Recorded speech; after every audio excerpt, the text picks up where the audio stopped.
कुछ गुड़िया सिर्फ खिलौने होती हैं, कुछ और ही होती हैं। जब अनाया को एक पुरानी गुड़िया उपहार में मिली तो उसने ज्यादा ध्यान नहीं दिया, लेकिन फिर फुसफुसाहट शुरू हो गई। अनाया एक साधारण लड़की थी जो एक छोटे से कस्बे में रहती थी। उसके 12वें जन्मदिन पर उसकी मौसी ने उसे एक सुंदर पुरानी गुड़िया दी। उसकी चीनी मिट्टी की बनी शक्ल में कुछ दरारें थीं, लेकिन उसकी नीली आंखें ऐसे चमक रही थीं मानो वह जिंदा हो। यह तुम्हारी दादी की थी, मौसी ने कहा। इसका अच्छे से ख्याल रखना। उस रात जब अनाया ने गुड़िया को अपनी शेल्फ पर रखा तो उसे ऐसा लगा कि उसने कुछ सुना, एक हल्की सी फुसफुसाहट। उसने सिर झटका। यह सिर्फ मेरा वहम होगा, उसने सोचा। दिन बीतते गए। रात में घर पूरी तरह शांत रहता, सिवाय उस अजीब सी फुसफुसाहट के। पहले तो अनाया ने सोचा कि यह बस हवा का शोर है, लेकिन फिर एक रात उसने साफ साफ सुना, अनाया, मैं तुम्हें देख रही हूं। वह झटके से उठ बैठी। उसका दिल तेजी से धड़क रहा था। कमरा खाली था। बस शेल्फ पर रखी हुई गुड़िया उसे घूर रही थी। धीरे धीरे अजीब चीजें होने लगीं। जब अनाया सुबह उठती तो गुड़िया कभी फर्श पर गिर जाती तो कभी उसके बिस्तर के और करीब आ जाती। उसके माता पिता ने उसकी बात पर विश्वास नहीं किया। तुम सपना देख रही हो, उन्होंने कहा।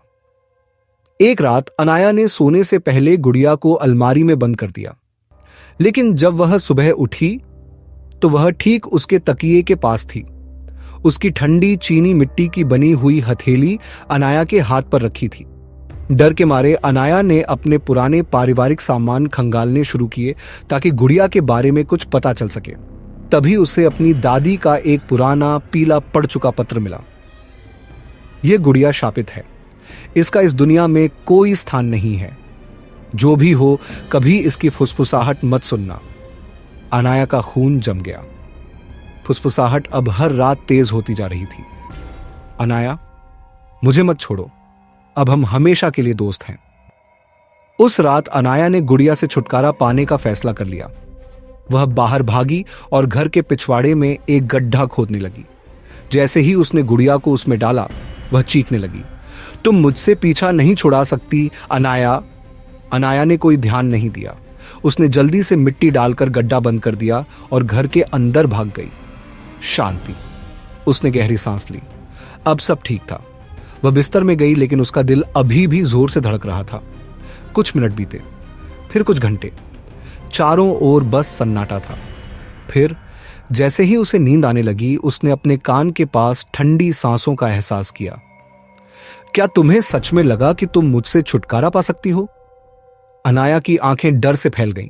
धीरे धीरे उसने अपना सिर घुमाया। तुम्हें लगा कि बस दफना देने से मैं चली जाऊंगी? गुड़िया धीरे धीरे आगे खिसक रही थी। उसकी नन्ही उंगलियां फर्श पर रेंग रही थीं। अब तुम मुझसे कभी दूर नहीं जा सकती अनाया। कमरे की लाइट झपकने लगी।